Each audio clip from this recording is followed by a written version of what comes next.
Hi hello friends, welcome back to my channel. ಒಲ್ಲದ ಬಂದ ಭಾಗ 142. ಮಾಯಾಳ ಮೇಲೆ ಸಾಗರ್ ಬಿದ್ದಿದ್ದ ಆ ಕ್ಷಣದಲ್ಲಿ ಇಡೀ ಪ್ರಪಂಚವೇ ಒಂದು ನಿಮಿಷ ಸ್ತಬ್ಧವಾದಂತಾಯಿತು. ಇಬ್ಬರ ಕಣ್ಣುಗಳು ಒಂದನ್ನೊಂದು ಆಳವಾಗಿ ಹೊಕ್ಕು ನೋಡುತ್ತಿರಲು ಸಾಗರನ ತುಟಿಗಳು ಅವಳ ತುಟಿಗಳ ಮೇಲೆ ಬಲವಾಗಿ ಒತ್ತಲ್ಪಟ್ಟವು. ಅವನ ದೇಹದಲ್ಲಿ ವಿದ್ಯುತ್ ಸಂಚರಿಸಿದಂತಾಗಿ ಅವಳೊಳಗೂ ಏನೋ ಆಗತೊಡಗಿತು. ಸ್ವಲ್ಪ ಹೊತ್ತು ಆ ಪ್ರಪಂಚವೇ ಎಪ್ಪುಗಟ್ಟಿದಂತಿತ್ತು. ಆ ಕೋಣೆಯ ಮೌನವನ್ನು ಸೀಳಿಕೊಂಡು ಇಬ್ಬರ ಹೃದಯ ಬಡಿತವು ಅತಿ ವೇಗವಾಗಿ ಪ್ರತಿಧ್ವನಿಸುತ್ತಿತ್ತು. ಕೆಲವು ನಿಮಿಷಗಳ ನಂತರ ಎಚ್ಚೆತ್ತುಕೊಂಡವಳು ತಕ್ಷಣವೇ ಸಾಗರ್ನನ್ನು ಹಿಡಿದು ದೂರ ತಳ್ಳಲು ಪ್ರಯತ್ನಿಸಿದಳು. ಆದರೆ ಅವನೋ ತನ್ನನ್ನು ತಾನು ಮರೆತು ಅವಳ ಮೇಲೆ ವಾಲಿಕೊಂಡು ಅವಳ ತುಟಿಗಳನ್ನು ಸವಿಯುತ್ತಿದ್ದನು. ಅವಳಿಗೆ ಆ ಒತ್ತಡವನ್ನು ತಡೆದುಕೊಳ್ಳಲಾಗಲಿಲ್ಲ. ಕಷ್ಟಪಟ್ಟು ತನ್ನ ಕೈಗಳನ್ನು ಅವನ ಎದೆಯ ಮೇಲಿಟ್ಟು ತಳ್ಳಲು ನೋಡಿದಳು. ಕಾಲುಗಳನ್ನು ಸ್ವಲ್ಪ ಮೇಲಕ್ಕೆತ್ತಿ ಅವನನ್ನು ಒದೆಯೋಣವೆಂದು ಕಾಲುಗಳನ್ನು ಎಳೆಯಲು ಪ್ರಯತ್ನಿಸಿದಾಗ ಅವನ ಎರಡು ಕಾಲುಗಳು ಅವಳ ಕಾಲುಗಳನ್ನು ಬಂಧಿಸಿದ್ದವು. ಮಾಯಾಗೆ ತನ್ನ ದೇಹದ ಮೇಲೆ ಯಾವುದೋ ವಿಷಸರ್ಪ ಹರಿದಾಡುತ್ತಿರುವಂತಹ ಅಸಹ್ಯಕರ ಭಾವನೆ ಉಂಟಾಯಿತು. ಅವಳ ಕಣ್ಣುಗಳಿಂದ ಕಣ್ಣೀರು ಹರಿದು ಆ ತೇವ ಅವನ ಕೆನ್ನೆಗಳಿಗೆ ತಾಕಿತು. ಭಾವನೆಗಳ ಸುಳಿಯಲ್ಲಿ ಸಿಲುಕಿದ್ದವನು ಅವಳ ಕಣ್ಣೀರಿನ ಸ್ಪರ್ಶದಿಂದ ಎಚ್ಚೆತ್ತು ಅವಳಿಂದ ಮೆಲ್ಲನೆ ದೂರ ಸರಿದನು.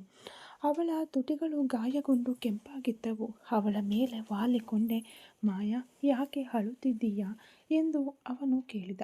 ಮರ್ಯಾದೆಯಿಂದ ನನ್ನನ್ನು ಬಿಟ್ಟು ಹೇಳು ಸಾಗರ್, ನನ್ನನ್ನು ಹಿಂಸಿಸಬೇಡ.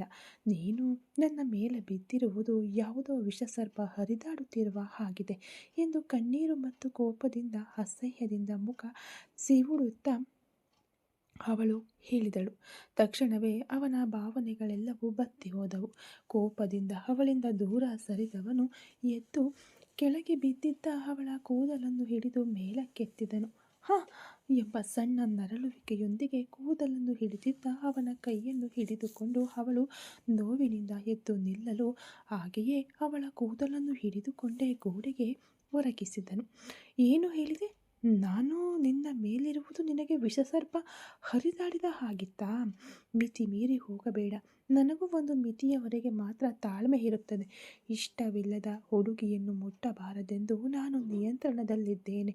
ಆದರೆ ನಿನ್ನ ಬಾಯಿಯ ಅಹಂಕಾರ ನನ್ನ ನಿಯಂತ್ರಣವನ್ನು ಮುರಿಯುವಂತಿದೆ. ಯಾವುದೇ ಹುಡುಗಿಯಾದರೂ ಒಂದು ಹಂತದಲ್ಲಿ ಗಂಡನನ್ನು ಅರ್ಥ ಮಾಡಿಕೊಂಡು ಒಪ್ಪಿಕೊಳ್ಳುತ್ತಾಳೆ. ಆದರೆ ನೀನು ಎಂದು ಹಲ್ಲು ಮಸೆಯುತ್ತಾ, ನಾನು ನಿನ್ನನ್ನು ಹಿಂಸಿಸಿದೆನಾ?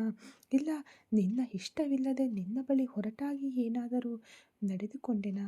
ಮದುವೆಯಾಗಿ ಇಷ್ಟು ದಿನಗಳಾದರೂ ನಿನ್ನ ಸಮ್ಮತಿಗಾಗಿ ಕಾಯುತ್ತಿದ್ದೇನೆ ನೋಡು. ನನ್ನನ್ನು ಯಾವುದರಿಂದ ಹೊಡೆಯಬೇಕೋ ಗೊತ್ತಾಗುತ್ತಿಲ್ಲ.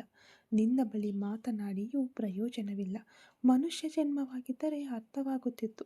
ನೀನು ಯಾವುದಕ್ಕೂ ಸರಿ ಹೊಂದದವಳಲ್ಲ ಎಂದು ಗರ್ಜಿಸಿದವನು ಅವಳ ಕೂದಲನ್ನು ಬಿಟ್ಟು ತನ್ನ ಕೈಯನ್ನು ಕೊಡವಿಕೊಂಡನು. ಸ್ನಾನ ಮಾಡುವುದಕ್ಕಂತ ತಾನೇ ಬಾತ್ರೂಮ್ ಒಳಗೆ ಬಂದೆ. ಆಮೇಲೆ ಇಷ್ಟು ಹೊತ್ತು ಸ್ನಾನ ಮಾಡದೆ ಏನು ಮಾಡ್ತಾ ಇದೀಯಾ ಎಂದು ಅವನು ಕೇಳಲು, ನಿನ್ನ ಜೊತೆ ಬರುವುದಕ್ಕೆ ನನಗೆ ಇಷ್ಟವಿಲ್ಲ. ಮರ್ಯಾದೆಯಿಂದ ನೀನು ಹೋಗುವುದಾದರೆ ಹೋಗು, ನನಗೆ ಟಾರ್ಚರ್ ಕೊಡಬೇಡ ಎಂದಳು. ಹೌದಾ, ಓಕೆ, ನಿನ್ನನ್ನು ಹೇಗೆ ರೆಡಿ ಮಾಡಿ ಕರೆದುಕೊಂಡು ಹೋಗಬೇಕೆಂದು ನನಗೆ ಗೊತ್ತಿದೆ ಎಂದವನು ಅವಳ ಇಷ್ಟವಿಲ್ಲದಿದ್ದರೂ ಅವಳ ಸೀರೆಯನ್ನು ವೇಗವಾಗಿ ಎಳೆದು ಬಿಸಾಡಿದನು. ಆಘಾತಗೊಂಡ ಮಾಯಾ ತನ್ನ ಎರಡು ಕೈಗಳಿಂದ ಎದೆಯನ್ನು ಮುಚ್ಚಿಕೊಂಡು ಹಾಗೆಯೇ ಗೋಡೆಯಿಂದ ಜಾರಿ ಕುಳಿತಳು. ಏನು ಮಾಯಾ, ಬಟ್ಟೆ ಇಲ್ಲದೆ ನನ್ನ ಮುಂದೆ ನಿಲ್ಲಲಾಗುತ್ತಿಲ್ಲವಾ? ಸಾವಿರವೇ ನೀನು ಅಹಂಕಾರದಿಂದ ಮಾತನಾಡಿದರೂ ಹೆಂಗಸೆ ತಾನೆ, ಈಗ ಅರ್ಥವಾಯಿತಾ? ಮರ್ಯಾದೆಯಿಂದ ಈಗ ಸ್ನಾನ ಮಾಡಿಕೊಂಡು ಬರದಿದ್ದರೆ ಪೂರ್ತಿಯಾಗಿ ಬಟ್ಟೆ ಬಿಚ್ಚಿ ನಾನೇ ಸ್ನಾನ ಮಾಡಿಸಿ ರೆಡಿ ಮಾಡುತ್ತೇನೆ ಎಂದು ಹಲ್ಲು ಕಡಿಯುತ್ತಾ ಅವನು ಬೆದರಿಸಿದನು. ನೀನು ಹೊರಗೆ ಹೋಗು, ನಾನು ಸ್ನಾನ ಮಾಡಿಕೊಂಡು ಬರುತ್ತೇನೆ ಎಂದು ನಡುಗುವ ದನಿಯಲ್ಲಿ ಹೇಳಿದಳು. ಅವಳ ಸೀರೆಯನ್ನು ಅವಳ ಮೇಲೆ ಎಸೆದು ಅವನು ಹೊರಗೆ ಹೋದನು. ಸ್ವಲ್ಪ ಹೊತ್ತಿನಲ್ಲಿ ಸ್ನಾನ ಮುಗಿಸಿದವಳು ಒಂದು ನೈಟಿ ಧರಿಸಿ ಹೊರಬಂದಳು. ಸಾಗರ್ ಎರಡೂ ಕೈಗಳಿಂದ ತಲೆಯನ್ನು ಹೊತ್ತಿಕೊಂಡು ಸೋಫಾದಲ್ಲಿ ಕುಳಿತು ಕೆಳಗೆ ನೋಡುತ್ತಿದ್ದನು. ಅವನೊಳಗೆ ಯಾವುದೋ ಒಂದು ಹೋರಾಟ ನಡೆಯುತ್ತಿರುವುದು ಅವಳಿಗೂ ಅರ್ಥವಾಯಿತು. ಅವಳು ಅವನನ್ನು ದಾಟಿ ಡ್ರೆಸ್ಸಿಂಗ್ ರೂಮ್ಗೆ ಹೋಗುವುದು ಗೆಜ್ಜೆಯ ಸದ್ದಿಗೆ ಎಚ್ಚೆತ್ತು ತಲೆ ಎತ್ತಿದನು. ಅಹಂಕಾರ, ಮೈಯೆಲ್ಲ ಅಹಂಕಾರ. ಇವಳನ್ನು ಮುಂಬೈಗೆ ಹೋಗಿ ನೋಡಿಕೊಳ್ಳುತ್ತೇನೆ ಎಂದು ಮುಖ ಸಿವುಡಿಸುತ್ತಾ ಸ್ನಾನಕ್ಕೆ ಹೋದನು. ಸ್ವಲ್ಪ ಹೊತ್ತಿನಲ್ಲಿ ಅವನು ಸ್ನಾನ ಮಾಡಿಕೊಂಡು ಹೊರಗೆ ಬಂದನು. ಅವನ ಕೂದಲಿನಿಂದ ನೀರು ತೊಟ್ಟಿಕ್ಕುತ್ತಿರಲು, ದೇಹವೆಲ್ಲ ತೇವದಿಂದ ಕೂಡಿರಲು ಅವನು ಡ್ರೆಸ್ಸಿಂಗ್ ಕೋಣೆಯೊಳಗೆ ಪ್ರವೇಶಿಸಿದನು. ಮಾಯಾ ಬಟ್ಟೆ ಬದಲಾಯಿಸಿಕೊಂಡು ಅಲ್ಲಿದ್ದ ಕುರ್ಚಿಯ ಮೇಲೆ ಕುಳಿತು ಯಾವುದೋ ಯೋಚನೆಯಲ್ಲಿದ್ದಳು. ಏನು, ಡ್ರೆಸ್ ಚೇಂಜ್ ಮಾಡಿದ್ದೀಯಲ್ಲ, ಆಮೇಲೆ ಯಾಕೆ ಇನ್ನೂ ಇಲ್ಲೇ ಕುಳಿತಿದ್ದೀಯ? ಹೊರಗೆ ಹೋಗು, ನಾನು ಡ್ರೆಸ್ ಬದಲಾಯಿಸಬೇಕು ಎಂದನು ಸಾಗರ್. ಅವಳು ತಕ್ಷಣವೇ ತಲೆ ಎತ್ತಿ ನೋಡಿದಳು. ಸೊಂಟಕ್ಕೆ ಟವಲ್ ಮಾತ್ರ ಕಟ್ಟಿಕೊಂಡು ನಿಂತಿದ್ದ ಕಟ್ಟುಮಸ್ತಾದ ಅವನ ದೇಹದಲ್ಲಿ ಅಲ್ಲಲ್ಲಿ ನೀರಿನ ಹನಿಗಳು ಹೊಳೆಯುತ್ತಿರಲು ಒಂದು ಕ್ಷಣ ಆ ದೇಹದ ಸೌಂದರ್ಯ ಅವಳನ್ನು ಆಕರ್ಷಿಸಲು ತಪ್ಪಲಿಲ್ಲ. ಯಾವುದೋ ಯೋಚನೆಯಲ್ಲಿ ಕಣ್ಣು ಮಿಟುಕಿಸದೆ ಅವನನ್ನೇ ನೋಡುತ್ತಿದ್ದಳು. ಅದನ್ನು ಗಮನಿಸಿದ ಸಾಗರ್ ಅವಳ ಹತ್ತಿರ ಹೋಗಿ ಮುಖದ ನೇರಕ್ಕೆ ಬಗ್ಗಿ ನಸುನಗುತ್ತಾ ತಲೆಯನ್ನು ಕೊಡವಿದವನು. ಅವನ ತಲೆಯಲ್ಲಿದ್ದ ನೀರಿನ ಹನಿಗಳು ಅವಳ ಮುಖದ ಮೇಲೆ ಸಿಡಿದವು. ಅದರಿಂದ ಎಚ್ಚೆತ್ತುಕೊಂಡವಳು ತಕ್ಷಣವೇ ತನ್ನ 2 ಕೈಗಳಿಂದ ಅವನ ಎದೆಯ ಮೇಲಿಟ್ಟು ದೂರ ತಳ್ಳಿ ಎದ್ದು ನಿಂತಳು. ಅವಳು ಎಷ್ಟೇ ತಳ್ಳಿದರೂ ನೇರವಾಗಿ ನಿಂತಿದ್ದನೇ ಹೊರತು ಅವನು ಒಂದು ಹೆಜ್ಜೆಯೂ ಕದಲಲಿಲ್ಲ. ಏನು ಹಾಗೆ ನೋಡ್ತಾ ಇದೀಯಾ? ನಿನ್ನ ಮನಸ್ಸಿನಲ್ಲೂ ಆಸೆ ಇದೆ ಅಲ್ವಾ? ಆಮೇಲೆ ಯಾಕೆ ಈ ನಾಟಕ? ಸರಿಯಾಗಿ ದಾರಿಗೆ ಬಂದರೆ ಇಬ್ಬರೂ ಸಂತೋಷವಾಗಿ ಸಂಸಾರ ಮಾಡಬಹುದು. ಮುಂದಿನ ವರ್ಷ ನಮಗೊಂದು ಮಗುವಿರುತ್ತದೆ. ಅದಾದ ಮೇಲೆ ಮಗುವಿಗಾಗಿ ಬದುಕಲು ಆರಂಭಿಸಿದರೆ ನಮ್ಮ ಜೀವನ ಖುಷಿಯಾಗಿರುತ್ತದೆ ಎಂದವನ ಧ್ವನಿ ಈಗ ಮೃದುವಾಗಿತ್ತು. ಮಾಯಾ, ಭೂತಕಾಲ ಸತ್ತು ಹೋದ ಮನುಷ್ಯನಿಗೆ ಸಮ. ಸತ್ತು ಹೋದವರ ಪ್ರಾಣವನ್ನು ಯಾರಿಂದಲೂ ಹಿಂದಿರುಗಿ ತರಲು ಸಾಧ್ಯವಿಲ್ಲ. ಭೂತಕಾಲವು ಹಾಗೆಯೇ. ಕಳೆದು ಹೋದುದನ್ನೇ ನೆನಪಿಸಿಕೊಳ್ಳುತ್ತಿದ್ದರೆ ಜೀವನ ನರಕವಾಗಿ ಬಿಡುತ್ತದೆ. ಇದುವೇ ನಿನ್ನ ಜೀವನ. ನೀನು ಒಪ್ಪಿಕೊಂಡು ಬದುಕುವ ದಾರಿಯನ್ನು ನೋಡು. ಈ ಸಾಗರ್ನನ್ನು ಬಿಟ್ಟು ಈ ಜನ್ಮದಲ್ಲಿ ನಿನ್ನಿಂದ ತಪ್ಪಿಸಿಕೊಳ್ಳಲು ಸಾಧ್ಯವಿಲ್ಲ.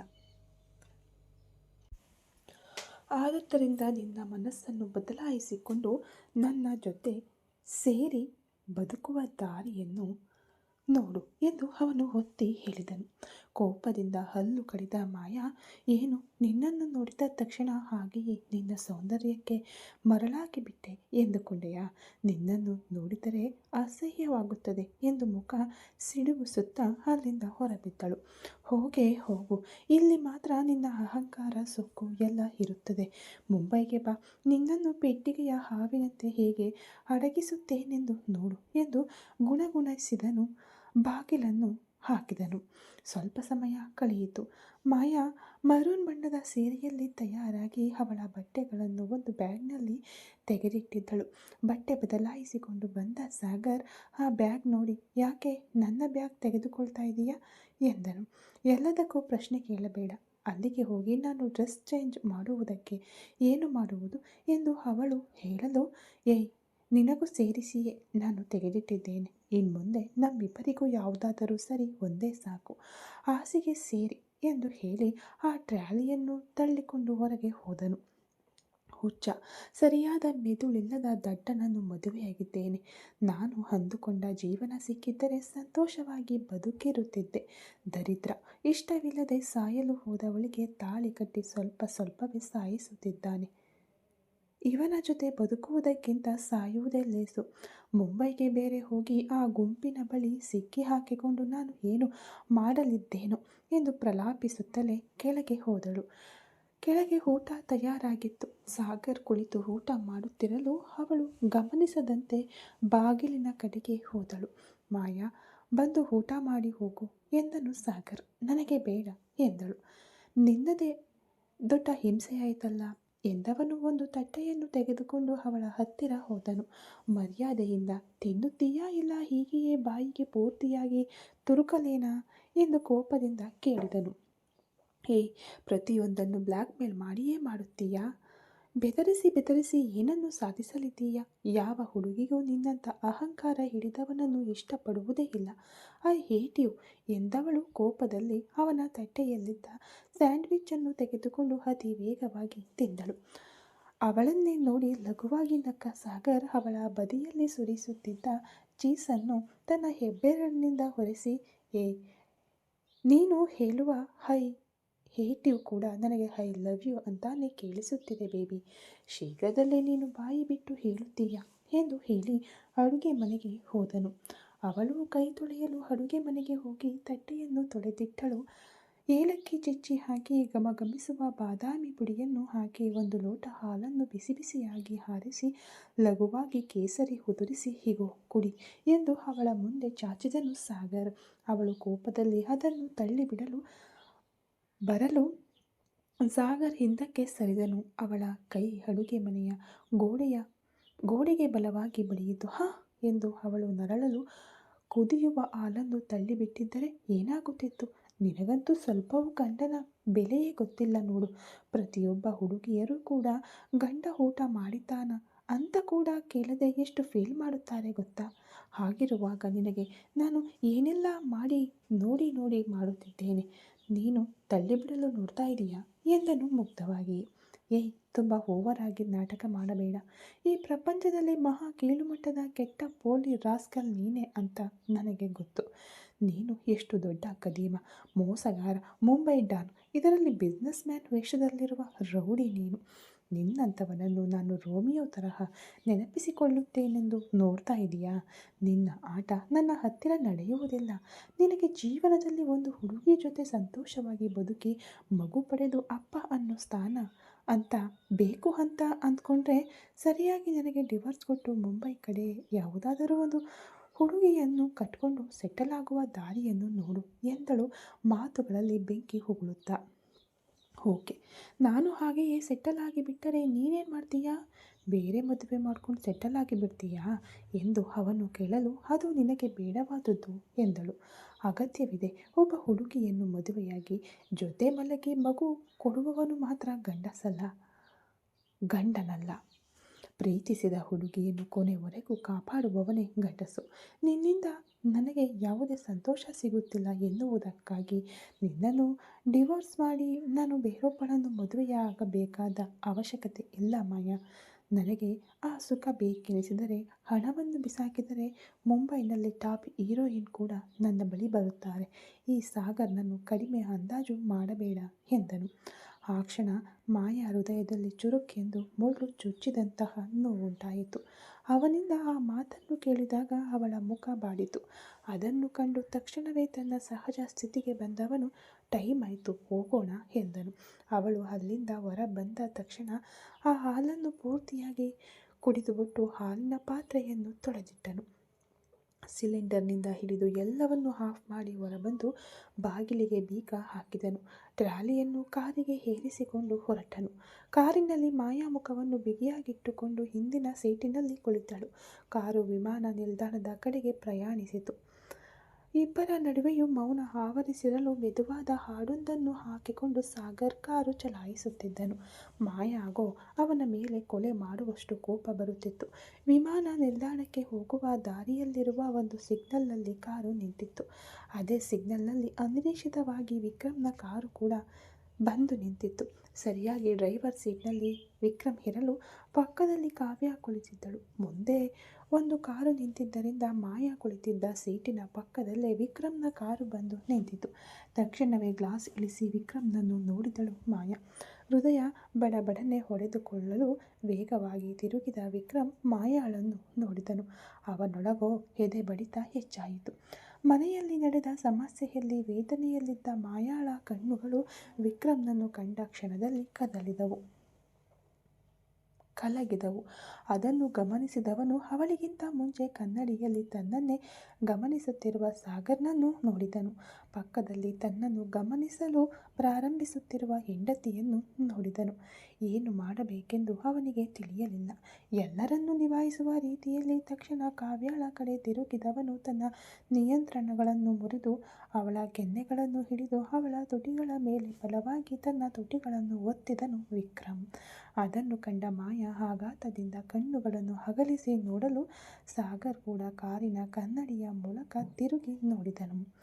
ಆ ಸಿಗ್ನಲ್ನ ಕೆಂಪು ದೀಪ ಉರಿಯುತ್ತಿದ್ದ ಆ 10 ಸೆಕೆಂಡುಗಳು 4 ಜನರ ಜೀವನವನ್ನು ಒಂದೇ ಬಿಂದುವಿನಲ್ಲಿ ತಂದು ನಿಲ್ಲಿಸಿತು. ಮಾಯಾಳ ಕಣ್ಣುಗಳು ಆಘಾತ ಮತ್ತು ತಡೆಯಲಾಗದ ವೇದನೆಯಲ್ಲಿ ಎಪ್ಪುಗಟ್ಟಿದವು. ವಿಕ್ರಮ್ ಕಾವ್ಯಾಳ ತುಟಿಗಳ ಮೇಲೆ ತನ್ನ ತುಟಿಗಳನ್ನು ಒತ್ತಿ ಚುಂಬಿಸಿದ ಆ ಕ್ಷಣ ಮಾಯಾಳ ಎದೆಯಲ್ಲಿ 1000 ಸಿಡಿಲುಗಳು ಒಮ್ಮೆಲೆ ಅಪ್ಪಳಿಸಿದಂತಾಯಿತು. ಇದುವರೆಗೆ ಸಾಗರ್ನ ದೌರ್ಜನ್ಯಗಳಿಂದ ಮತ್ತು ಕ್ರೂರ ಬೆದರಿಕೆಗಳಿಂದ ಅವಳು ಪಟ್ಟ ಗಾಯಗಳಿಗಿಂತ ವಿಕ್ರಮ್ನ ಈ ಕೃತ್ಯ ಅವಳ ಆತ್ಮವನ್ನೇ ಚೂರು ಚೂರಾಗಿ ಸೀಳಿದಂತಿತ್ತು. ವಿಕ್ರಮ್ ನನ್ನಿಂದ ದೂರವಾದ ತಕ್ಷಣ ನಿನ್ನಿಂದ ಇನ್ನೊಬ್ಬಳನ್ನು ಮದುವೆಯಾಗಲು ಸಾಧ್ಯವಾಯಿತು. ಅದು ಪರಿಸ್ಥಿತಿ ಅಂತ ಅಂದುಕೊಂಡೆ. ಆದರೆ ನನ್ನನ್ನು ಸಂಪೂರ್ಣವಾಗಿ ಮರೆತು ಹೀಗೆ ನನ್ನ ಕಣ್ಣೆದುರೇ ನಿನ್ನಿಂದ ಅವಳಿಗೆ ಮುತ್ತು ಕೊಡಲು ಸಾಧ್ಯವೇ? ನನ್ನನ್ನು ಪೂರ್ತಿಯಾಗಿ ಮರೆತು ಬಿಟ್ಟೆಯಾ ವಿಕ್ರಮ್? ನಿನ್ನ ಪ್ರೀತಿ ಇಷ್ಟೇನಾ? ಹೀಗೆ ಯೋಚಿಸುತ್ತಾ ಮನಸ್ಸಿನಲ್ಲಿ ಕಣ್ಣೀರಿಟ್ಟ ಮಾಯಾಳ ಕಣ್ಣುಗಳಿಂದ ಕಣ್ಣೀರು ಧಾರಾಕಾರವಾಗಿ ಹರಿಯಿತು. ಅನಿರೀಕ್ಷಿತ ಮುತ್ತಿನಿಂದ ಕಾವ್ಯ ತಬ್ಬಿಬ್ಬಾದಳು. ಅವಳೊಳಗೆ ಒಂದು ದೊಡ್ಡ ಅಲೆಯಂತಹ ತಳಮಳ ಉಂಟಾಯಿತು. ವಿಕ್ರಮ್ ಅಂದು ಫೋನ್ನಲ್ಲಿ ಭಾವುಕನಾಗಿ ಮಾತನಾಡಿದ್ದಕ್ಕೆ ಅವನನ್ನು ಕಟುವಾಗಿ ಬೈದಿದ್ದಳು ಅವಳು. ಆದರೆ ಇಂದು ಅವನು ತೋರಿದ ಈ ಹಠಾತ್ ಅಪ್ಪುಗೆಯಲ್ಲಿ ಕಾವ್ಯ ಸಂಪೂರ್ಣವಾಗಿ ತನ್ನನ್ನು ತಾನು ಮರೆತು ಅವನ ಮುತ್ತಿನಲ್ಲಿ ಕಳೆದು ಹೋದಳು. ಅರಿವಿಲ್ಲದೆಯೇ ಅವಳ ಬೆರಳುಗಳು ವಿಕ್ರಮ್ನ ಹಿಂತಲೆಯನ್ನು ಒತ್ತಿ ಅವನ ಕೂದಲಿನೊಳಗೆ ಸೇರಿಕೊಂಡವು. ಆದರೆ ಕಾವ್ಯಾಳಿಗೆ ಮುತ್ತಿಡುತ್ತಿದ್ದ ವಿಕ್ರಮ್ನ ಕಣ್ಣುಗಳು ಬಿಗಿಯಾಗಿ ಮುಚ್ಚಿದ್ದವು. ಆ ಕಣ್ಣುಗಳ ಅಂಚಿನಿಂದ ಸಣ್ಣ ಕಣ್ಣೀರ ಹನಿಯೊಂದು ಜಿನುಗಿ ಕಾವ್ಯಾಳ ಕೆನ್ನೆಯ ಮೇಲೆ ಬಿತ್ತು.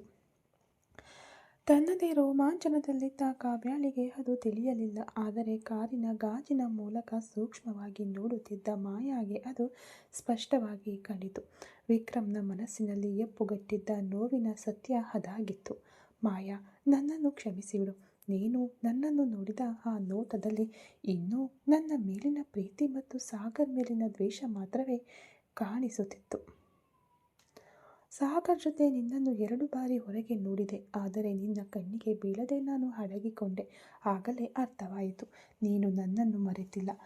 ಅವನನ್ನು ದ್ವೇಷಿಸುತ್ತಾ ಅವನೊಂದಿಗೆ ಬಾಳಲು ಇಷ್ಟಪಡದೆ ಹೋರಾಡುತ್ತಾ ಇದ್ದೀಯಾ ಅಂತ. ಮದುವೆಯಾದ ಮೇಲೂ ನೀನು ನನ್ನನ್ನೇ ನೆನಪಿಸಿಕೊಳ್ಳುತ್ತಿದ್ದರೆ ನಿನ್ನ ಗಂಡನ ಜೊತೆ ನೀನು ಬಾಳುವುದೇ ಇಲ್ಲ. ಅವನು ಎಂಥ ಮೃಗ ಅಂತ ನನಗೆ ಗೊತ್ತು. ಅವನ ಹತ್ತಿರ ನೀನು ಹಠ ಸಾಧಿಸಿದಷ್ಟು ಅವನು ನಿನ್ನನ್ನು ಹಿಂಸಿಸುತ್ತಾನೆ. ನೀನು ಅವನನ್ನು ಒಪ್ಪಿಕೊಂಡು ನೆಮ್ಮದಿಯಾಗಿ ಬಾಳಬೇಕೆಂದರೆ ನನ್ನ ಪ್ರೀತಿ ಸತ್ತಿದೆ ಅಂತ ನೀನು ನಂಬಬೇಕು. ಇಲ್ಲ, ನಾನು ಬದಲಾಗಿದ್ದೇನೆ ಅಂತ ನೀನು ನನ್ನನ್ನು ದ್ವೇಷಿಸಬೇಕು. ಈ ವಿಕ್ರಮ್ ಒಬ್ಬ ದ್ರೋಹಿ ಅಂತ ನೀನು ಅಂದುಕೊಂಡರಷ್ಟೇ ಮಾಯಾ, ನೀನು ಸಾಗರ್ ಜೊತೆ ಬಾಳಲು ಪ್ರಾರಂಭಿಸುತ್ತೀಯ. ಅವನ ಮುತ್ತಿನಲ್ಲಿ ಕರಗಿ ಹೋಗಿದ್ದ ಕಾವ್ಯಾಳಿಗೆ ತನ್ನ ಗಂಡನ ಈ ಎದೆ ಸೀಳುವ ಮನದಳಲು ತಿಳಿಯಲಿಲ್ಲ. ಅವಳ ಕಣ್ಣುಗಳು ಮರೆವಿನಲ್ಲಿ ಮುಚ್ಚಿದ್ದವು. ಅದೇ ಸಮಯ ಸಾಗರ್ ಕಾರಿನ ಪಕ್ಕದ ಕನ್ನಡಿಯ ಮೂಲಕ ಈ ಇಡೀ ನಾಟಕವನ್ನು ನೋಡುತ್ತಿದ್ದನು. ಅವನ ತುಟಿಗಳ ಮೇಲೆ ಒಂದು ಕ್ರೂರವಾದ, ಅದೇ ಸಮಯ ಗೆಲುವಿನ ಸಣ್ಣ ನಗು ಮೂಡಿತು. ವಿಕ್ರಮ್ ಯಾಕೆ ಹೀಗೆ ಮಾಡುತ್ತಿದ್ದಾನೆ ಎಂಬುದನ್ನು ಒಬ್ಬ ಕುತಂತ್ರಿ ಉದ್ಯಮಿಯಾಗಿಯೂ ಮತ್ತು ಪುರುಷರ ಮನಸ್ಥಿತಿಯನ್ನು ಚೆನ್ನಾಗಿ ಅರಿತವನಾಗಿಯೂ ಸಾಗರ್ನಿಂದ ಬಹಳ ಸ್ಪಷ್ಟವಾಗಿ ಅರ್ಥ ಮಾಡಿಕೊಳ್ಳಲು ಸಾಧ್ಯವಾಯಿತು. ಕಾರಿನ ಗ್ಲಾಸನ್ನು ನಿಧಾನವಾಗಿ ಮೇಲಕ್ಕೇರಿಸಿ ಮಾಯಾಳನ್ನು ತಿರುಗಿ ನೋಡಿದನು. ನೋಡಿದೆಯ ಮಾಯಾ, ಇದೇ ಪ್ರಪಂಚ, ಇದೇ ಗಂಡಸರ ಪ್ರೀತಿ. ಸಾಗರ್ ಶಾಂತವಾದ ಧ್ವನಿಯಲ್ಲಿ ಆದರೆ ಚುಚ್ಚುವ ಮಾತುಗಳಲ್ಲಿ ಹೇಳಿದನು. ನೀನು ಇಲ್ಲಿ ಅವನನ್ನು ನೆನೆದು ನಿನ್ನ ಜೀವನವನ್ನು ತ್ಯಾಗ ಮಾಡಿ ನಮ್ಮ ಜೀವನವನ್ನು ನರಕಕ್ಕೆ ತಳ್ಳಿ ಬದುಕುತ್ತಿದ್ದೀಯ. ಆದರೆ ಅವನು ತನ್ನ ಹೆಂಡತಿಯೊಡನೆ ಸಂತೋಷವಾಗಿ ಮೂವ್ ಆನ್ ಆಗಿಬಿಟ್ಟ. ಇನ್ಮುಂದೆಯಾದರೂ ಅರ್ಥ ಮಾಡಿಕೊ, ಈ ಪ್ರಪಂಚದಲ್ಲಿ ನಿನಗಂತ ಇರುವ ಏಕೈಕ ವ್ಯಕ್ತಿ ಈ ಸಾಗರ್ ಅಗರ್ವಾಲ್ ಮಾತ್ರ ಅಂದಾಗ ಸಿಗ್ನಲ್ ಹಸಿರಾಗಿ ಬದಲಾಯಿತು. ಇತರ ವಾಹನಗಳ ಹಾರ್ನ್ ಶಬ್ದದಿಂದ ಎಚ್ಚೆತ್ತ ವಿಕ್ರಮ್ ತಕ್ಷಣ ಕಾವ್ಯಾಳನ್ನು ದೂರ ಸರಿಸಿ ಕಾರನ್ನು ವೇಗವಾಗಿ ಚಲಾಯಿಸಿದನು. ಕಾವ್ಯಾಳ ಕೆನ್ನೆ ನಾಚಿಕೆಯಿಂದ ಕೆಂಪಾಗಿತ್ತು.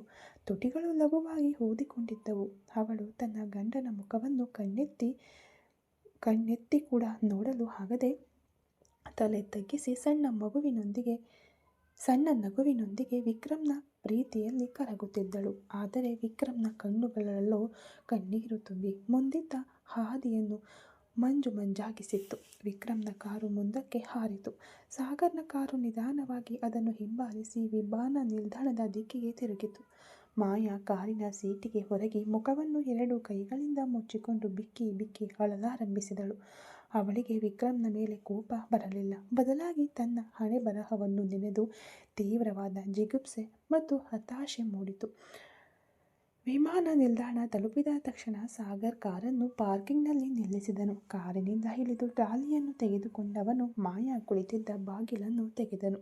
ಇಳಿ ಮಾಯಾ, ಅಳುವುದನ್ನು ನಿಲ್ಲಿಸು. ನಾವು ಮುಂಬೈಗೆ ಹೋಗುತ್ತಿದ್ದೇವೆ. ಅಲ್ಲಿ ನಿನಗೆ ಅಳುವುದಕ್ಕೂ ಸಮಯವಿರುವುದಿಲ್ಲ. ಯಾಕೆಂದರೆ ನೀನು ಸಾಗರ್ ಅಗರ್ವಾಲ್ನ ಹೆಂಡತಿಯಾಗಿ ಬಾಳಲೇಬೇಕು ಎಂದನು ಆಜ್ಞಾಪಿಸುವ ಧ್ವನಿಯಲ್ಲಿ. ತನ್ನ ಮುತ್ತನ್ನು ಜಿಗುಪ್ಸೆಯಿಂದ ನೋಡಿದವಳು ವಿಕ್ರಮ್ ಕಾವ್ಯಾಳಿಗೆ ಕೊಟ್ಟ ಮುತ್ತನ್ನು ಕಂಡು ಬಿಕ್ಕಿ ಬಿಕ್ಕಿ ಅತ್ತದ್ದು. ಮಾಯಾಳ ಮನಸ್ಸಿನಲ್ಲಿ ವಿಕ್ರಮ್ ಇನ್ನೂ ಅಲುಗಾಡಿಸಲಾಗದಂತೆ ಕುಳಿತಿದ್ದಾನೆ ಎಂಬುದು ಅವನಿಗೆ ಸ್ಪಷ್ಟವಾಗಿ ಅರ್ಥವಾಗಿತ್ತು. ಒಬ್ಬ ಗಂಡನಾಗಿ ತನ್ನ ಹೆಂಡತಿ ಬೇರೊಬ್ಬನಿಗಾಗಿ ಕಣ್ಣೀರು ಸುರಿಸುವುದು ಅವನ ಪೌರುಷದ ಅಹಂಕಾರವನ್ನು ಕೆಣಕಿತ್ತು. ಮಾಯಾ ಕಣ್ಣೀರನ್ನು ಹೊರೆಸಿಕೊಂಡು ಕೆಳಗಿಳಿದಳು. ಅವಳ ಮುಖದಲ್ಲಿದ್ದ ಆ ಮೃದುತ್ವ ಮಾಯವಾಗಿ ಮತ್ತೆ ಒಂದು ರೀತಿಯ ಕಲ್ಲಿನಂತಹ ಮರಗಟ್ಟಿದ ಭಾವನೆ ಆವರಿಸಿತು. ಅದೇ ಸಮಯದಲ್ಲಿ ಕಾವ್ಯಾಳನ್ನು ಅವಳ ಗೆಳತಿಯ ಮನೆಯಲ್ಲಿ ಇಳಿಸಿದ ವಿಕ್ರಮ್ ಹೊರಡುವಾಗ ಕಾಲ್ ಮಾಡು, ಬರ್ತೀನಿ ಎಂದು ಒಂದು ಕೃತಕವಾದ ಸಣ್ಣ ನಗುವಿನೊಂದಿಗೆ ಹೇಳಿ ಹೊರಟನು. ಅವನ ಕಣ್ಣುಗಳಲ್ಲಿ ಮತ್ತೆ ಕಣ್ಣೀರು ಜಿನುಗಿತು. ಆಫೀಸ್ಗೆ ಹೋಗಲು ಮನಸ್ಸಿಲ್ಲದೆ ವರ್ಮನ್ ಗ್ರೂಪ್ಸ್ನ ಖಾಸಗಿ ಗೆಸ್ಟ್ ಹೌಸ್ ಕಡೆಗೆ ಕಾರನ್ನು ಚಲಾಯಿಸಿದನು. ಅದೇ ಹೊತ್ತಿಗೆ ವಿಮಾನ ನಿಲ್ದಾಣದ ಎಲ್ಲ ತಪಾಸಣೆಗಳು ಮುಗಿದು ವಿಮಾನದ ಬಿಸಿನೆಸ್ ಕ್ಲಾಸ್ ಸೀಟುಗಳಲ್ಲಿ ಮಾಯಾ ಮತ್ತು ಸಾಗರ್ ಕುಳಿತಿದ್ದರು.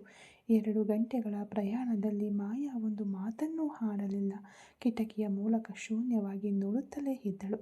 ಸಾಗರ್ ಆಗಾಗ ಅವಳನ್ನು ನೋಡುತ್ತಿದ್ದನು. ಅವಳಿಗೆ ಜ್ಯೂಸ್ ಕೊಟ್ಟನು, ತಿನ್ನಲು ಆಹಾರವನ್ನು ತರಿಸಿದನು. ಆದರೆ ಮಾಯಾ ಯಾವುದನ್ನು ಮುಟ್ಟಲೂ ಇಲ್ಲ. ಊಟ ಮಾಡದೆ ಎಷ್ಟು ದಿನ ಹಠ ಹಿಡಿಯುತ್ತೀಯ ಅಂತ ನಾನು ನೋಡ್ತೀನಿ ಮಾಯಾ.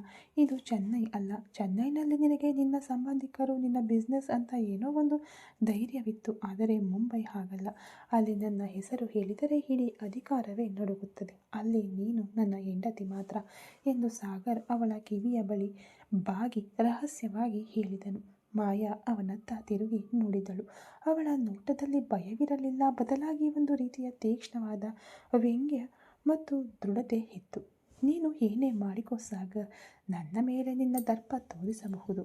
ಆದರೆ ನನ್ನ ಮನಸ್ಸನ್ನು ನಿನ್ನಿಂದ ಮುಟ್ಟಲು ಸಾಧ್ಯವಿಲ್ಲ. ನೀನು ನನ್ನನ್ನು ಮುಂಬೈಗೆ ಕರೆದುಕೊಂಡು ಹೋಗುತ್ತಿರುವುದು ನನ್ನನ್ನು ಪೆಟ್ಟಿಗೆಯೊಳಗಿನ ಹಾವಿನಂತೆ ಅಡಗಿಸಲು ಅಲ್ಲ, ನಿನ್ನ ಮನೆಯಲ್ಲೇ ನಿನಗೊಂದು ನರಕವನ್ನು ಸೃಷ್ಟಿಸಲು ಎಂದಳು ಅತ್ಯಂತ ಮೆಲುದನಿಯ ಆದರೆ ಒತ್ತು ಕೊಟ್ಟ ಧ್ವನಿಯಲ್ಲಿ. ಸಾಗರ್ ಜೋರಾಗಿ ನಕ್ಕನು. ನರಕನ? ಸಾಗರ್ ಅಗರ್ವಾಲ್ಗೆ ನರಕವನ್ನು ತೋರಿಸಲು ಇದುವರೆಗೂ ಯಾವ ಗಂಡಸು ಹುಟ್ಟಿಲ್ಲ ಕಣೆ. ನೋಡೋಣ ಈ ಮುಂಬೈ ಬಂಗಲೆ ನಿನಗೆ ಏನನ್ನು ಕಲಿಸಿಕೊಡುತ್ತದೆ ಅಂತ ನೋಡೋಣ ಎಂದಳು ಸವಾಲಾಗಿ. ಇತ್ತ ಚೆನ್ನೈನಲ್ಲಿ ಇನ್ನೂ ವಿಕ್ರಮ್ ಆಫೀಸ್ಗೆ ಬಂದಿಲ್ಲ ಎಂದು ಅಥರ್ವ ತೀವ್ರ ಆತಂಕದಲ್ಲಿದ್ದನು. ಅವನ ಎದುರಿನ ಕುರ್ಚಿಯಲ್ಲಿ ಕುಳಿತು ಏನೋ ಫೈಲ್ ಪರಿಶೀಲಿಸುತ್ತಿದ್ದಳು ನಕ್ಷತ್ರ. ನಕ್ಷತ್ರ ಎಂದನು ಅಥರ್ವ. ಅವನ ಧ್ವನಿಯಲ್ಲಿ ಒಂದು ರೀತಿಯ ತಡಬಡಾಯಿಸುವಿಕೆ ಇತ್ತು. ಏನ್ರಿ, ಯಾಕೆ ಒಂಥರ ಇದ್ದೀರಾ ಅನ್ನುತ್ತಾ ಆ ಫೈಲನ್ನು ಪಕ್ಕಕ್ಕಿಟ್ಟು ಎದ್ದು ತನ್ನ ಗಂಡನ ಬಳಿ ಬಂದಳು ನಕ್ಷತ್ರ. ಗಂಟೆ 11 ಆಗ್ತಾ ಬಂತು. ಇನ್ನೂ ವಿಕ್ರಮ್ ಕಾಣ್ತಿಲ್ಲ. ಅದಕ್ಕೆ ಮನಸ್ಸಿನೊಳಗೆ ಏನೋ ಕಸಿವಿಸಿಯಾಗ್ತಿದೆ. ಅವನಿಗೆ ಫೋನ್ ಮಾಡಿ ನೋಡು ಎಂದು ಹಿಂಜರಿಕೆಯಿಂದ ಹೇಳಿದನು. ನಕ್ಷತ್ರ ಕೂಡ ಅಥರ್ವನ ಮೊಬೈಲ್ ತೆಗೆದುಕೊಂಡು ವಿಕ್ರಮ್ಗೆ ಕರೆ ಮಾಡಿದಳು. ಏನ್ರಿ, ವಿಕ್ಕಿ ನಂಬರ್ ಸ್ವಿಚ್ ಆಫ್ ಅಂತ ಬರ್ತಿದೆ ಎನ್ನುತ್ತಾ ಫೋನ್ ಕೆಳಗಿಟ್ಟಳು. ಏಯ್, ಏನೇನೇ ಹೇಳ್ತಾ ಇದೀಯಾ? ಸ್ವಿಚ್ ಆಫಾ ಅನ್ನುತ್ತಾ ತನ್ನ ರೋಲಿಂಗ್ ಚೇರನ್ನು ಕಾಲಿನಿಂದ ತಳ್ಳಿ ಆವೇಶದಿಂದ ಎದ್ದು ನಿಂತನು ಅಥರ್ವ. ಅವನ ಆತಂಕ ನಕ್ಷತ್ರವೂ ಅಂಟಿಕೊಂಡಿತು. ಏನ್ರಿ, ಸ್ವಲ್ಪ ಸಮಾಧಾನವಾಗಿರಿ. ಯಾಕೆ ಇಷ್ಟೊಂದು ಕೋಪಗೊಳ್ತಾ ಇದ್ದೀರಾ? ಅವನು ಬಂದೇ ಬರ್ತಾನೆ ಅಂದಾಗ ಇದು ಆಫೀಸ್ ಟೈಮ್ ನಕ್ಷತ್ರ. ಇವತ್ತು ಮುಖ್ಯವಾದ ಮೀಟಿಂಗ್ಗಳೆಲ್ಲ ಇವೆ ಅಂತ ನಿನ್ನೆಯೇ ಅವನಿಗೆ ಹೇಳಿದ್ದೆ. ಹಾಗಿರುವಾಗ ಆಫೀಸ್ಗೂ ಬಂದಿಲ್ಲ, ಮೊಬೈಲ್ ಕೂಡ ಸ್ವಿಚ್ ಆಫ್. ನನಗೆ ತುಂಬ ಭಯವಾಗ್ತಿದೆ ನಕ್ಷತ್ರ. ವಿಕ್ಕಿಗೆ ಏನಾದರೂ ಅಂತ ಅವನು ಹೇಳಿ ಮುಗಿಸುವಷ್ಟರಲ್ಲಿ ನಕ್ಷತ್ರಳ ಕೈ ಅವನ ಬಾಯಿಯನ್ನು ಮೃದುವಾಗಿ ಮುಚ್ಚಿತು. ಏನ್ರಿ ಇದು? ಇನ್ನೂ ನೀವು ವಿಕ್ಕಿಯನ್ನು ಮಗುವಿನಂತೆಯೇ ನೋಡ್ತಾ ಇದ್ದೀರಾ. ಅದಕ್ಕೆ ನಿಮಗೆ ಇಷ್ಟೊಂದು ಆತಂಕ.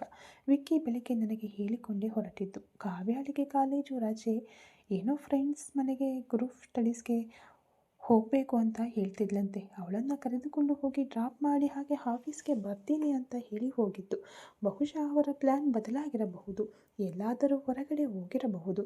ನೀವು ಇನ್ನು ವಿಕ್ರಮ್ನನ್ನು ಹಳೆಯ ವಿಕ್ಕಿ ಅಂತಾನೆ ಅಂದುಕೊಳ್ಳಬೇಡಿ. ಅವನಿಗೆ ಮದುವೆಯಾಗಿದೆ. ಅವರಿಗೂ ಕನಸುಗಳು ಆಸೆಗಳು ಇರುತ್ತೆ ತಾನೇ. ಬಿಡಿ, ಮೀಟಿಂಗ್ಗಳನ್ನೆಲ್ಲ ಕಾರ್ತಿಕ್ ಮತ್ತು ಯುವರಾಜ್ ನೋಡಿಕೊಳ್ಳುತ್ತಾರೆ. ನೀವು ಟೆನ್ಷನ್ ಮಾಡಿಕೊಳ್ಳದೆ ಇರಿ ಅಂದಾಗ ನಕ್ಷತ್ರಾಳ ಸಾಂತ್ವನದ ಮಾತುಗಳಿಂದ ಕೊಂಚ ಸಮಾಧಾನಕ್ಕೆ ಬಂದ ಅಥರ್ವ ತನ್ನ ಕೈಗಳಿಂದ ಅವಳ ಸೊಂಟವನ್ನು ಸುತ್ತುವರೆದು ಇನ್ನಷ್ಟು ಹತ್ತಿರಕ್ಕೆ ಎಳೆದುಕೊಂಡು ತಬ್ಬಿಕೊಂಡನು. ಅದನ್ನೇ ನೋಡು, ಇದು ಕೂಡ ನಿನ್ನ ಗಂಡನಿಗೆ ಅರ್ಥವಾಗಲಿಲ್ಲ. ಆದರೆ ನನ್ನ ವಿಕಿ ಅಂತಹವನಲ್ಲ ನಕ್ಷತ್ರ. ಆ ಹುಡುಗಿಯನ್ನು ಅಧಿಕೃತವಾಗಿ ನಮ್ಮ ಮನೆಗೆ ಕರೆದುಕೊಂಡು ಬರುವ ಮುನ್ನ ಅವನು ಮಿತಿ ಮೀರಿ ನಡೆದುಕೊಳ್ಳುವುದಿಲ್ಲ ಎಂಬ ನಂಬಿಕೆ ನನಗಿದೆ. ಹಾಗೆ ನಡೆಯಲೂಬಾರದು ಎಂದನು ದೃಢವಾಗಿ. ಒಂಟಿ ಕೈಯಿಂದ ಅವನ ಎದೆಯ ಮೇಲೆ ಲಘುವಾಗಿ ಗೀರು ಎಳೆಯುತ್ತಾ ಬೆರಳಿನಿಂದ ರಂಗೋಲಿ ಬಿಡಿಸುವಂತೆ ಮಾಡುತ್ತಾ ನಕ್ಷತ್ರ ಕೇಳಿದಳು, ಯಾಕೆ ಮಿತಿ ಮೀರಿ ಹೋದರೆ ಏನು ತಪ್ಪು ಸರ್? ನೀವು ಮಾತ್ರ ಮದುವೆಯಾದ ತಕ್ಷಣ ನನ್ನನ್ನು ಕಿಡ್ನಾಪ್ ಮಾಡ್ಕೊಂಡೋಗಿ ಒಂದು ನಿಮಿಷವೂ ಬಿಡದೆ ಏನೆಲ್ಲ ಮಾಡಿದ್ರಿ? ಈಗಲೂ ಹಾಗೆ ತಾನೇ? ಮನೆಯಲ್ಲೂ ಸರಿ, ಆಫೀಸ್ನಲ್ಲೂ ಸರಿ, ನನ್ನನ್ನು ಬಿಟ್ಟು ದೂರ ಹೋಗುವುದೇ ಇಲ್ಲ. ರಾತ್ರಿಯಂತೂ ನಿದ್ದೆ ಮಾಡಲು ಬಿಡಲ್ಲ. ಹಾಗಿರುವಾಗ ಅವರು ಹೊಸದಾಗಿ ಮದುವೆಯಾದವರು ತಾನೇ, ಅವರಿಗೆ ಆಸೆ ಇರಬಾರದಾ? ಹಾಗಿದ್ದರೆ ಏನು ತಪ್ಪು ಎಂದು ಅವಳು ಹುಬ್ಬೇರಿಸಿ ಕೇಳಿದಳು. ಅಥರ್ವ ನಗುತ್ತಲೇ ಅವಳ ಹಣೆಯ ಮೇಲೆ ಮುತ್ತಿಟ್ಟನು. ಏಯ್ ಹೆಂಡತಿ, ಮದುವೆಗೆ ಮುಂಚೆ ನಿನ್ನನ್ನು ನನ್ನ ರೂಮ್ನಲ್ಲಿ ಇಟ್ಟುಕೊಂಡಿದ್ದಾಗ ಕೂಡ ಸಣ್ಣ ಪುಟ್ಟ ಚೇಷ್ಟೆಗಳನ್ನಷ್ಟೇ ಮಾಡಿದ್ದರೂ ನಿನ್ನ ಚಾರಿತ್ರ್ಯಕ್ಕೆ ಯಾವುದೇ ಕಳಂಕ ಬಾರದಂತೆ ಭದ್ರವಾಗಿ ನೋಡಿಕೊಂಡಿದ್ದೆ. ಅದು ಯಾಕೆ ಗೊತ್ತಾ? ಆಗ ನೀನು ನನಗೆ ಸಂಪೂರ್ಣವಾಗಿ ಸ್ವಂತವಾಗಿರಲಿಲ್ಲ, ಇನ್ನೊಂದು ಮನೆಯ ಹೆಣ್ಣಾಗಿದ್ದೆ. ಆದರೆ ಮದುವೆಯಾದ ಮೇಲೆ ನೀನು ನನಗೆ ಸಂಪೂರ್ಣ ಸ್ವಂತ. ಅದಕ್ಕೆ ನಿನ್ನನ್ನು ಒಂದು ಇಂಚು ಕೂಡ ದೂರ ಹೋಗಲು ಬಿಡದೆ ನೋಡಿಕೊಳ್ತಾ ಇದ್ದೀನಿ ಎಂದು ಕೊಂಚ ಗಂಭೀರವಾದ ಧ್ವನಿಯಲ್ಲಿ ಮುಂದುವರೆಸಿದನು. ಆದರೆ ವಿಕ್ರಮ್ ಕಾವ್ಯ ಹಾಗಲ್ಲ. ಏನೇ ಅವರು ಮದುವೆಯಾಗಿದ್ದರೂ ಇನ್ನೂ ಅದು ಹೊರ ಜಗತ್ತಿಗೆ ಗೊತ್ತಿಲ್ಲ. ಆ ಹುಡುಗಿ ಇನ್ನೂ ಅವಳ ತವರು ಮನೆಯ ಮಗಳೇ. ನಾಳೆ ಏನಾದರೂ ಆಗಬಾರದ್ದು ಆಗಿ ಆ ಹುಡುಗಿ ಗರ್ಭಿಣಿಯಾದರೆ ಅದು ಎಷ್ಟು ಅಸಹ್ಯ. ಅವರ ಪೋಷಕರು ಹೊರಗಡೆ ತಲೆ ಎತ್ತಿ ತಿರುಗಲು ಸಾಧ್ಯವೇ? ತಾಳಿ ಕಟ್ಟಿಗೆ ರಹಸ್ಯವಾಗಿ ಸಂಸಾರ ಮಾಡಿದ ಅಂತ ಹೇಳಿದರೆ ಹೋದ ಮರ್ಯಾದೆ ವಾಪಸ್ ಬರುತ್ತಾ? ಅದಕ್ಕಾಗಿಯೇ ಮೊದಲು ವಿಕ್ರಮ್ ಮತ್ತು ಕಾವ್ಯಾಳಿಗೆ ಊರಿಗೆಲ್ಲ ತಿಳಿಯುವಂತೆ ಮದುವೆಯಾಗಬೇಕು. ಆಮೇಲೆ ತಾನೇ ಅವರು ತಮ್ಮ ಜೀವನವನ್ನು ಪ್ರಾರಂಭಿಸಬೇಕು. ಅದೇ ಆ ಹುಡುಗಿಗೆ ವಿಕ್ರಮ್ ನೀಡುವ ಮೊದಲ ಗೌರವ ಅಂದಾಗ ನಕ್ಷತ್ರ ಶಾಂತವಾಗಿ ಅವನ ಎದೆಯ ಮೇಲೆ ತಲೆಯಿಟ್ಟು ಅಪ್ಪಿಕೊಂಡಳು. ಸಾರಿರಿ, ನಾನು ಏನೋ ಭಾವುಕಳಾಗಿ ಮಾತನಾಡಿಬಿಟ್ಟೆ. ಆದರೆ ನೀವು ಹೇಳುವುದೇ 100ಕ್ಕೆ 100 ಸರಿ. ನಾವು ಮೊದಲು ಅವರ ಅಪ್ಪ ಅಮ್ಮನನ್ನು ನೋಡಿ ಅಧಿಕೃತವಾಗಿ ಕಾವ್ಯಾಳನ್ನು ಇನ್ನು ಕೇಳಬೇಕು. ನೀವು ಏನಂತೀರಾ ಅಂದಾಗ ಅವಳ ನೆತ್ತಿಯ ಮೇಲೆ ಮುತ್ತಿಟ್ಟನು ಅಥರ್ವ. ನನ್ನ ಹೆಂಡತಿ ಹೇಳಿದರೆ ಸರಿಯಾಗಿಯೇ ಇರುತ್ತದೆ. ನೀವು ಈ ದಿನ ವಿಕ್ರಮ್ ಕಾವ್ಯಾಳನ್ನು ಮನೆಗೆ ಕರೆದುಕೊಂಡು ಬರಲಿ. ಆ ಹುಡುಗಿಯ ಬಳಿ ಮಾತನಾಡಿ ಮರುದಿನವೇ ನಾವು ಅವರ ಮನೆಗೆ ಹೋಗಿ ಹೆಣ್ಣು ಕೇಳೋಣ. ಊರಿಗೆಲ್ಲ ತಿಳಿಯುವಂತೆ ನನ್ನ ತಮ್ಮನ ಮದುವೆ ನಡೆಯಬೇಕು. ಅದೇ ನನ್ನ ಗುರಿ ನಕ್ಷತ್ರ ಅಂದನು. ಅಥರ್ವ ತನ್ನ ತಮ್ಮನ ಭವಿಷ್ಯದ ಬಗ್ಗೆ ಹೆಮ್ಮೆಯಿಂದ ಮಾತನಾಡುತ್ತಿದ್ದ ಅದೇ ವೇಳೆಯಲ್ಲಿ ಮನಸ್ಸಿನೊಳಗಿರುವ ಅಪಾರ ಪ್ರೀತಿಯ ಹೋರಾಟವನ್ನು ಮಾಯಾಳನ್ನು ಮರೆಯಲಾಗದೆಯೂ ಗೆಸ್ಟ್ ಹೌಸ್ನಲ್ಲಿ ಇಡೀ ಮದ್ಯದ ಬಾಟಲಿಯನ್ನು ಕುಡಿದುಬಿಟ್ಟು ಪ್ರಜ್ಞೆ ಇಲ್ಲದೆ ಹಾಸಿಗೆಯ ಮೇಲೆ ಕುಸಿದು ಬಿದ್ದಿದ್ದನು ವಿಕ್ರಮ್. ಈ ಕಥೆ ಇನ್ನು ಮುಂದುವರಿಯುವುದು. Thank you so much.